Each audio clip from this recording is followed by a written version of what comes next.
People are being asked to join a march to sanction Israel. I've seen the slogan used, "If Palestine is not free, neither are we." I have a few questions for those who are thinking of joining this march.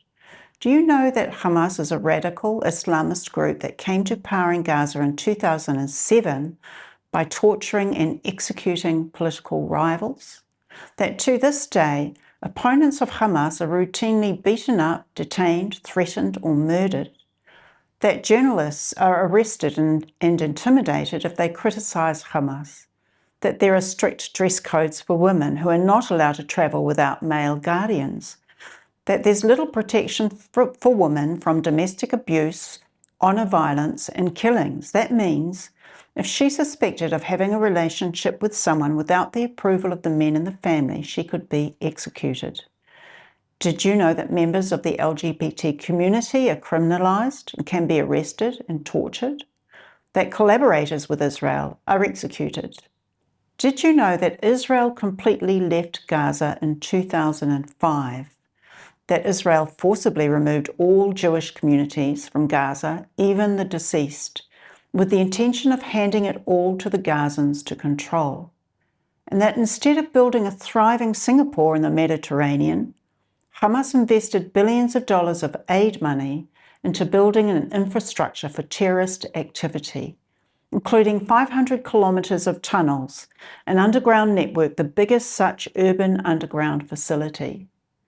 Did you know that Hamas started firing rockets into Israel, indiscriminately targeting civilians in towns in the south? Do you know that the Hamas Charter calls for the complete annihilation of Israel, and that after the horrendous attack on innocent civilians on the 7th of October, they vowed to do it again and again and again? Did you know that Hamas deliberately puts its citizens in harm's way? That they store their weapons in homes, hospitals, and mosques? That they hide in tunnels while their people have no protection? And that they're happy to sacrifice their people for the cause because every civilian death is a propaganda win? That they steal the humanitarian aid and sell it at exorbitant prices? This is the aid donated by the international community. Do you really know what you're marching for? Can you name the river and the sea that you're chanting about? The fact is that over the past 2 years, while Israel has been fighting a 7-front war against a terrorist network led by Iran, she has been subject to a litany of false accusations and libels: genocide, causing famine, ethnic cleansing. None of these accusations stand up to scrutiny, but the propaganda machine works. Accusations are thrown at Israel, usually cloaked in a facade of legitimacy. Standard practices are set aside and definitions are changed to promote the libel. By the time the truth surfaces, the libel has stuck. People have moved on to the next lie.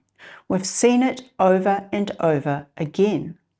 Whether it was the so-called attack on a hospital, which turned out to be caused by Islamic Jihad, the lie that 14,000 babies would die in 48 hours, the cynical and deceitful use of images of children with congenital diseases presented as evidence of widespread famine, the genocide scholars group that set aside standard procedure and definitions in order to issue a false statement on genocide, lies upon lies.